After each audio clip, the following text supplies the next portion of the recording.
Усё пачалося ў далёкім краі, недзе ў вырыі, сярод іншых райскіх птушак жыла сабе адна пава. Яна лічыла сябе найпрыгажэйшай з усіх паваў у свеце. Сусветны ўладар падараваў ёй сапраўды прывабную знешнасць. Але такую ж прывабнасць мелі і іншыя райскія птушкі. Толькі пава не хацела заўважаць іх. Яна ўсё лётала ад аднаго возера да другога, ад аднаго ручая да іншага, ад адной дажджлівай лужынкі на зялёным лісточку да наступнай і глядзелася ў адлюстраванне сябе ў паверхні чыстай райскай вады. Аднойчы ў самым сэрцы райскага лесу пава патрапіла на абрамлёнае люстэрка. Яно стаяла на алтары і адлюстроўвала ў сабе ўсё, што было навокал. Паву ўразіла прамавугольная цвёрдая паверхня вады і яе ўласцівасць ідэальнага адлюстравання. Яна стала прылятаць да люстэрка зноў і зноў, усё часцей і часцей, пакуль у адзін момант не вырашыла, што хоча застацца каля яго. Тады яна хадзіла вакол і вуркатала, паварочвалася то адным бокам, то другім, то распускала сваё пер'е, то згортвала, танчыла, альбо проста садзілася і дрымала побач. Яна вельмі не хацела згубіць люстэрка, бо ў такім выпадку пава не змагла б бачыць так выразна і ясна сваю ўласную парчова-срэбна-залатую вонкавую ідэальнасць. Аднаго разу падчас свайго самазахаплення пава падумала: як бы я хацела зліцца з гэтым люстэркам і ніколі не пакідаць яго. І ў той самы момант шкляная срэбная паверхня скалыхнулася, як тое возера, што было ціхім і роўным цягам ночы, а зранку абудзілася ад яснеючага неба і першага подыху свежага чыстага ветрыку, што мякка дакрануўся да вады. Так, люстэрка быццам прачнулася, скалыхнулася і выпусціла з сябе мяккі туман. Ён запоўніў прастору вакол, а калі рассеяўся, то павы ўжо не было. Яна зрабілася карцінай на паверхні, абмежаванай прамавугольнай рамай. Паверхняй, што перастала адлюстроўваць усё навокал і ўвабрала ў сябе толькі вобраз птушкі. Так на алтары сярод райскага лесу з'явілася чароўная карціна з павай. А іншыя птушкі нават не заўважылі ні з'яўлення карціны, ні знікнення павы. Смарагдава-салатавы лес працягваў жыць сваім лагодным жыццём. І так можа было б заўсёды. Ды і нават у вырыі адбываюцца падзеі. А ў далёкіх краях жыў магутны ўладар, які да таго ж быў яшчэ і чараўніком. Шмат людзей і істот прыслужвалі яму. Шмат дзіваў меў ён у сваім палацы.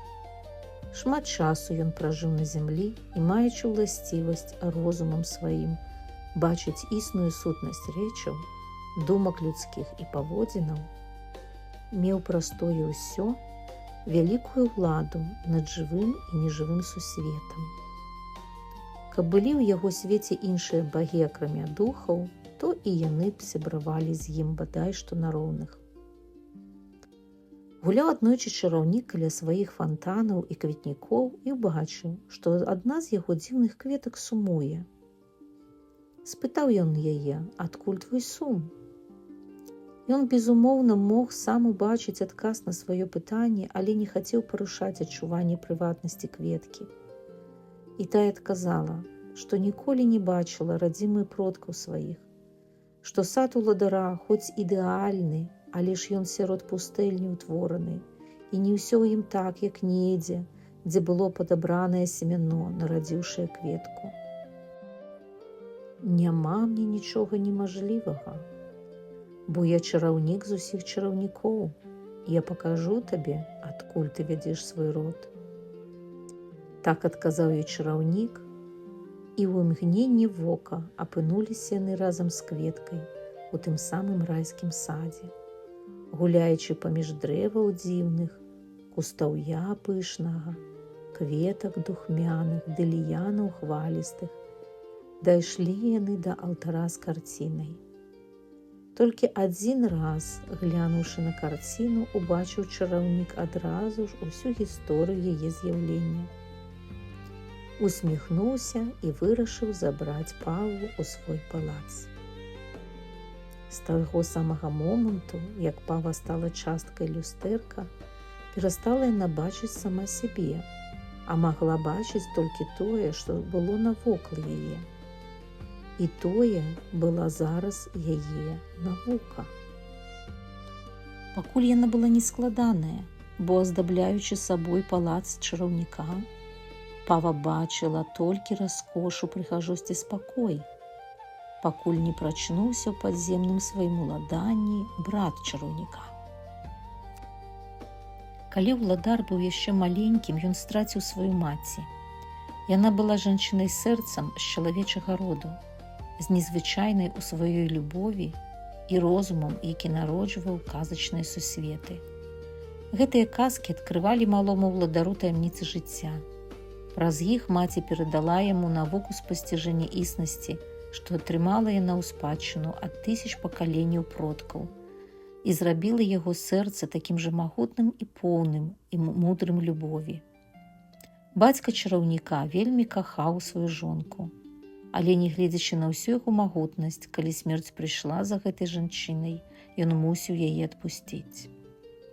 Гады ішлі, і праз нейкі час бацька чараўніка сустрэў іншую жанчыну неверагоднай прыгажосці. Удзень яны былі разам, а ўвечары яна знікала з апошнімі промнямі сонца, з'яўляючыся раніцай ізноў. Яе таямніца аказалася ў тым, што яна была птушкай цёмных сусветаў. Ноччу яна мусіла прымаць сваё сапраўднае аблічча, лётаць і падсвечваць крыламі цёмныя закуткі, дзе людзі прагнулі разумення сваіх страхаў. Яна дапамагала ім праз уласнае святло убачыць выйсце з тых закуткоў. Аднойчы перад тым, як знікнуць, яна перадала бацьку ўладара залатое яйка, плод іхняга кахання. Жанчына-птушка спарадзіла яго, але яна не магла застацца, належаць бацьку ўладара і гадаваць іх дзіця. Яна мусіла выконаць сваё прызначэнне ў сістэме свету. 7 год бацька насіў залатое яйка у сябе пад пахай. І як мінуў гэты час, вылупіўся з таго яйка маленькі цмочак. Так чараўнік займеў брата па крыві, які рос вельмі прывабным і мудрым цмокам. Бацька любіў абодвух сыноў і, каб нікога не пакрыўдзіць, падзяліў паміж імі сусвет згодна з іх здольнасцямі і цікавасцямі. Цмок стаў уладарыць пад зямлёй, а чараўнік над зямлёй. Бывала, цмок мог праспаць доўгі час у сваёй глыбокай пячоры, але калі ён прачынаўся, то найперш рушыў наведаць свайго кроўнага брата. Так адбылося і гэтым разам. У падарунак ад гэтай сустрэчы атрымаў цмок карціну з райскай птушкай.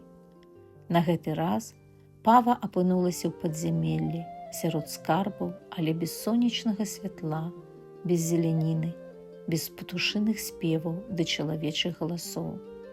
Толькі цмок ахоўваў яе і цешыўся. Ці выдумляць казку далей?